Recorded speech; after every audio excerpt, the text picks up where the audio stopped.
All right, I'm Laura Ingraham. This is the Ingraham Angle from Washington tonight. Let's get right into it.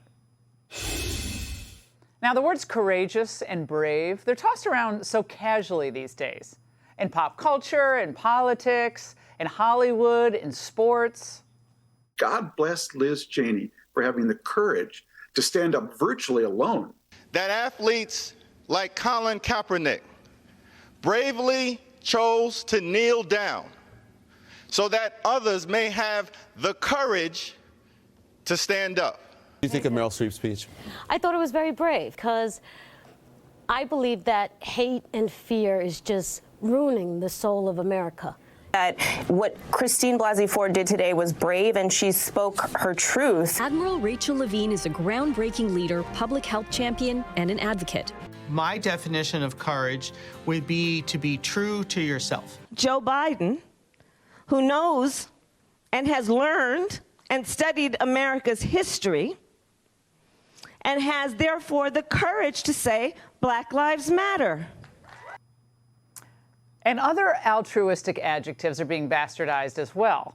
Hillary Clinton and her daughter are now out flacking their new show called Gutsy. What is the most gutsy thing you've done recently, both of you? Well, I have to say, doing that series and getting way outside my comfort zone, I did everything from try to learn to tango, which, believe me, is not easy, to making acorn soup. Dancing and soup? Very gutsy. What sacrifice, what courage, Hillary. But that's not all, folks, because don't forget, the gutsiest thing of all is hating Trump. Our former president really not only mainstream but mainline hate in our country. So it was really important to us to include gutsy women standing up to hate, standing up to white supremacy, standing up to bigotry in their own lives, in their communities, and for our country, because I think we all need to be doing that right now. No, right now, Chelsea, what we need to be doing is recognizing and celebrating the gutsiest and most courageous woman probably of the last 100 years. And that's the woman you failed to even mention in your silly little book, Queen Elizabeth II. Now that was a gutsy woman. Because gutsy is someone who somehow, even at a young age, sets a dignified example for others to follow. We are trying to do all we can to help our gallant sailors, soldiers, and airmen. And we are trying, too, to bear our own share of the danger and sadness of war.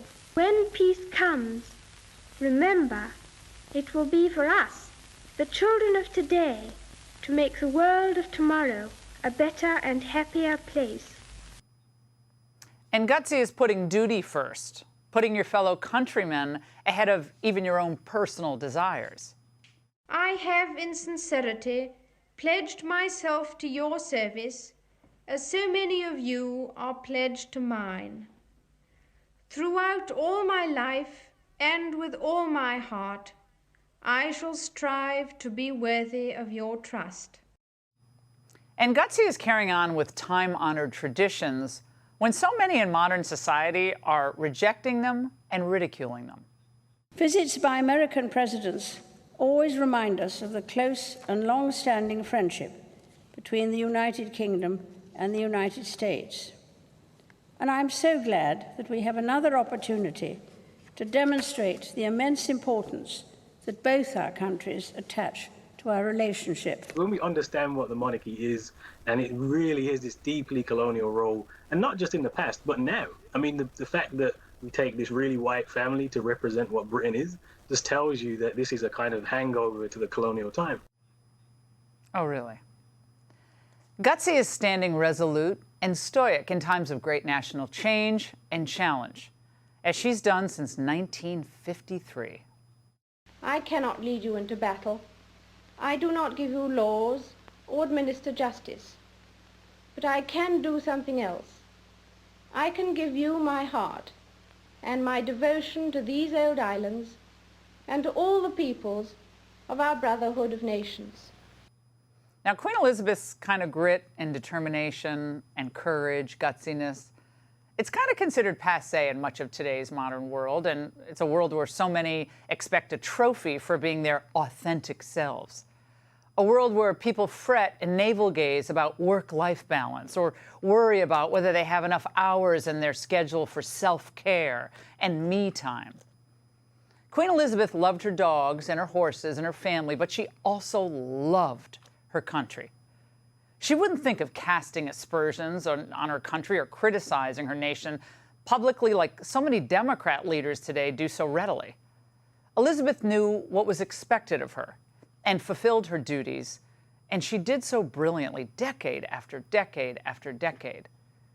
We're never going to see another like her. It is truly the end of an era.